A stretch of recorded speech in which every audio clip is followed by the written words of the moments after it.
menghukumi sebuah kejadian bahwa itu adalah tanda hari kiamat, itu boleh saja, tetapi dengan syarat-syarat dan ketentuan-ketentuan. Iya, dengan syarat-syarat dan ketentuan-ketentuan.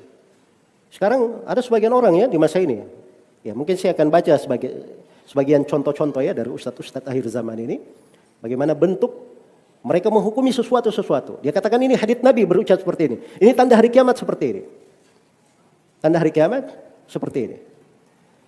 Ya, ketika tampak kesalahannya, ditegur akan kesalahannya, dia berkata, tidak boleh saya disalahkan. Ya, para sahabat juga memahami seperti itu. Para sahabat juga menghukumi nas-nas tentang hari kiamat. Nah, di sini saya ingin beri sedikit penjelasan hal yang dengannya kita bisa mempelajari fikih para sahabat di dalam memahami hadits-hadits seputar apa? Fitnah-fitnah. Iya. Bahwa para sahabat Nabi Shallallahu Alaihi Wasallam itu, ya, dasar mereka di dalam memahami hadits-hadits seputar fitnah itu dasarnya adalah keimanan kepada hari akhirat, keimanan kepada Allah dan Rasulnya, ya, keimanan kepada perkara yang gaib. Itu dibangun di atas kaidah tetap di kalangan para sahabat. Jelas ya? Karena itu hari kiamat bagi mereka, tanda-tandanya bagi mereka, kalau misalnya mereka lihat, itu menambah mereka di dalam beribadah. Menambah mereka dalam apa? Menambah mereka di dalam beribadah. Ya, seperti misalnya, dan ini kadang disebutkan juga oleh sebagian manusia di masa ini, tapi mereka tidak mengerti fikih dari ucapan Ibnu Abbas ini. Katanya diriwayatkan oleh Ibnu Jarir At-Tabari rahimahullahu taala dalam tafsirnya, dan sebelumnya diriwayatkan oleh Abdul Razzaq di dalam tafsir beliau. Ya. Dan datang juga di Mustadrak Al-Hakim dari jalur Abdullah bin Abi Mulaika meriwayatkan dari Ibnu Abbas radhiyallahu taala anhu. Kata Ibnu Abbas, "Lam anamil bariha." Tadi malam saya tidak bisa tidur. Kenapa? Ibnu Abbas bercerita, kalau orang-orang berkata, sudah tampak bintang dudzanab. Bintang yang memiliki ekor. Ya. Bintang yang memiliki ekor.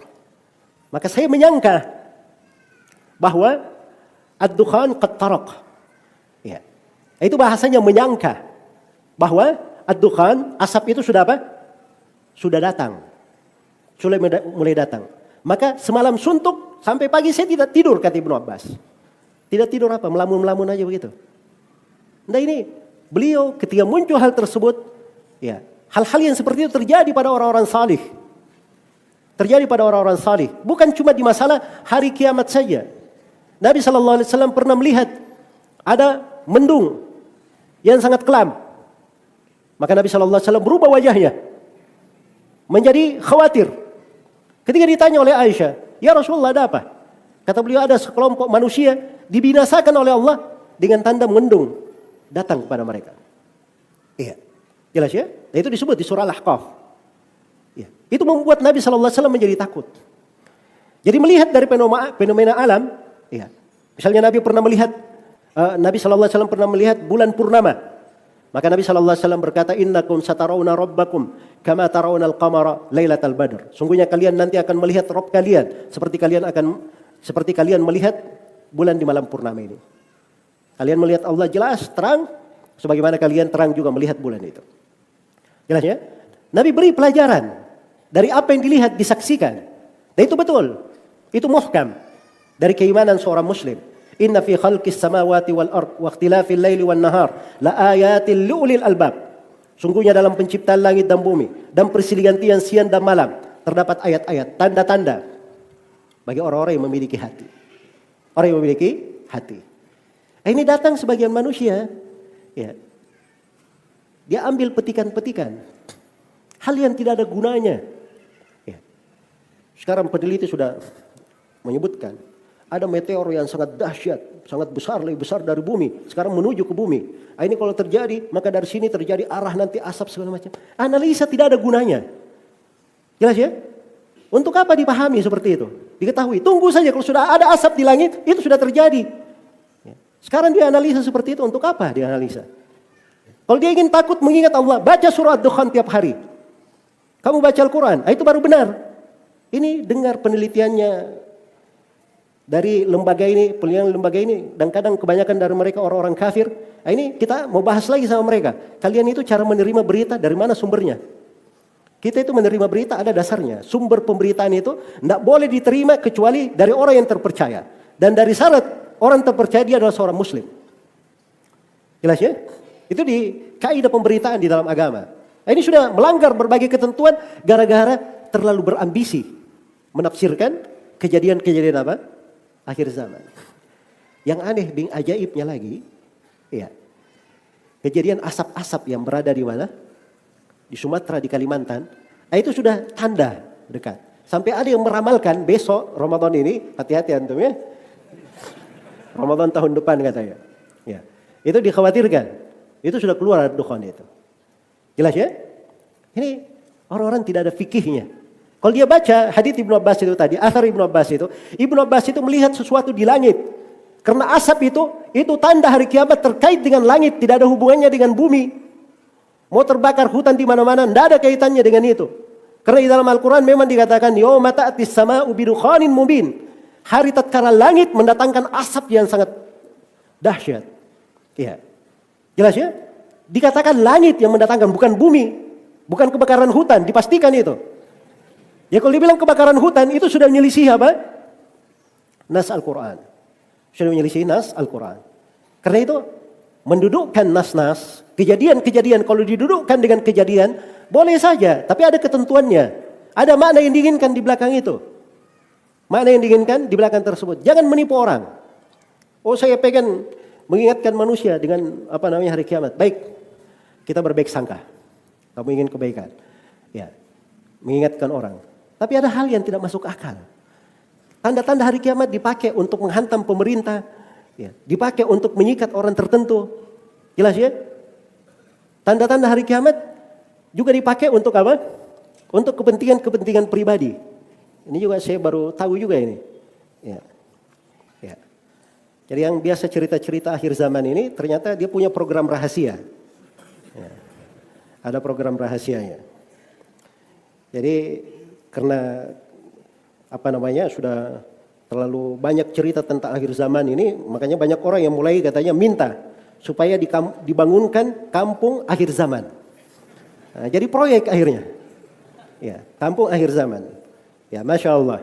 Sudah ada sebuah tanah di Garut, ya, 1.900 meter persegi, mau dibuat kampung kurma akhir zaman katanya. Tapi hanya terbatas 50 peminat saja.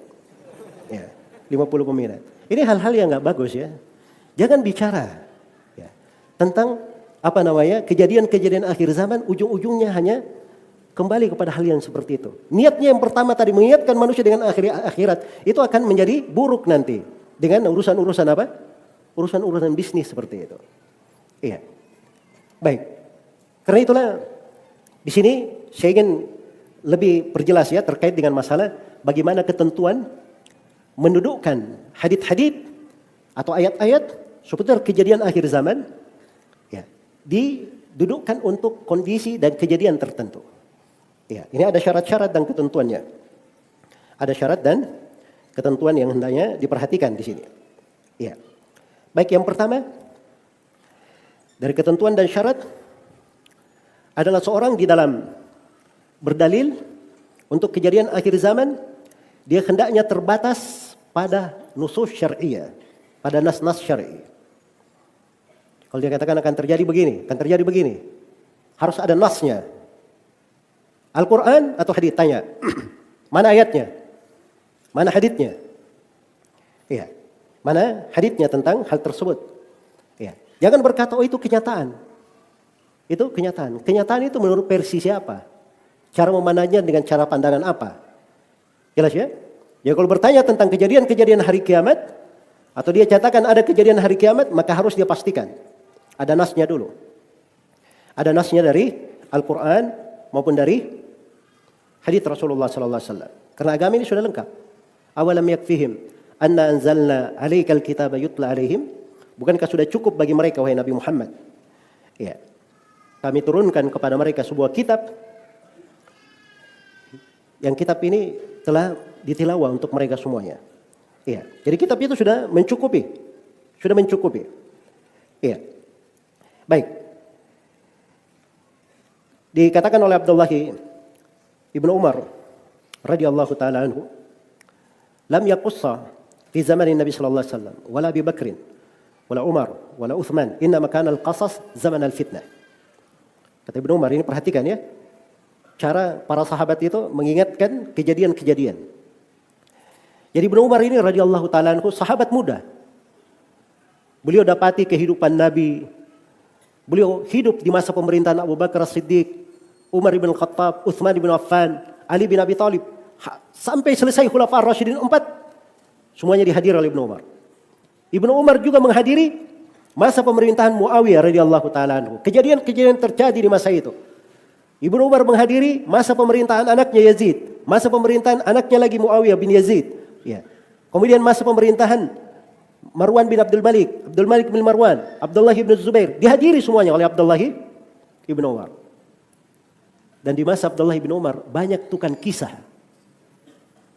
Tukang kisah. Kisah. Banyak sekali. Maka Ibnu Umar radhiyallahu taala anhu di dalam sebuah riwayat oleh Ibnu Abi Syaibah, ya, kata Ibnu Umar, kisah itu tidak pernah dikisahkan di masa Nabi, tidak pula di masa Abu Bakar, tidak pula di masa Umar, tidak pula di masa Uthman. Kisah-kisah itu mulai dikisahkan di masa fitnah-fitnah. Itu orang mulai masuk ke kisah-kisah. Bukan lagi ayat Al-Quran yang dibaca, bukan lagi hadits Rasulullah yang dibaca. Sudah kisah-kisah yang dia. Karena dia berada di masa fitnah. Jelas ya? Kalau di masa istiqomah dahulu, tidak ada yang seperti itu. Tidak ada seperti itu. Karena itu kaidahnya, di dalam pembahasan tanda-tanda hari kiamat, yang dipegang oleh para as-salaf, oleh para sahabat, dan siapa yang mengikuti mereka dengan baik, itu harus bersumber dari nas. Bersumber dari nas. Al-Quran maupun hadits Rasulullah SAW. Kemudian yang kedua. Ya. Kemudian yang kedua, sebelum yang kedua, saya perlu ingatkan ya, bahwa nasnya harus dipastikan. Kalau dia hadits, harus dipastikan. Itu dari Nabi SAW. Benar pendalilannya. Ya. Karena itu kata Syekhul Islam Ibnu Taimiyah rahimahullah, al-istidlal bima la tu'lamu sihhatuhu la yajuzu bil ittifaq. Berdalil dengan sesuatu yang kesahihan, keabsahan sesuatu ini tidak diketahui, itu tidak boleh menurut kesepakatan ulama. Kenapa? Fainahu qaulun bila ilm. Karena itu ucapan tanpa ilmu namanya. Wa huwa haramun bil kitabi was sunnati wal ijma'. Dan kata Syekhul Islam, dia adalah haram berdasarkan dalil dari Al-Quran, dari sunnah dan dari apa? Kesepakatan ulama. Dari kesepakatan ulama. Iya. Dan Rasulullah sallallahu alaihi wasallam bersabda dalam hadits Al-Mughirah bin Syu'bah, dan ini diriwayatkan oleh Imam Muslim di muqaddimah sahihnya. Iya. Rasulullah bersabda, "Man haddatsa anni bi haditsin yara annahu kadhib." Bisa juga dibaca yura annahu kadhib. Fahuwa ahadul kadhibin. Bisa juga dibaca fahuwa ahadul kadhibain. Siapa yang bercerita dariku sebuah hadits, hadits ini dia duga dusta. Atau hadits ini dia yakini dusta. Bisa diartikan begitu, karena dua riwayatnya. Maka dia adalah salah satu dari para pendusta. Bisa juga diartikan dia adalah salah satu dari dua pendusta. Dari dua pendusta. Iya. Jadi harus dipastikan. Itu nas berasal dari siapa? Dari Nabi Sallallahu Alaihi Wasallam. Iya. Jadi pastikan nasnya. Dipastikan keabsahan dari nas tersebut. Iya. Itu berada dari hadits Nabi Sallallahu Alaihi Wasallam. Kalau dia hadits, dia pastikan haditsnya sahih. Dia pastikan haditsnya apa? Haditsnya sahih. Dan tidak boleh berdalilkan dengan hadits lemah di pembahasan ini. Sebab ini pembahasan gaib, pembahasan akidah. Pembahasan akidah.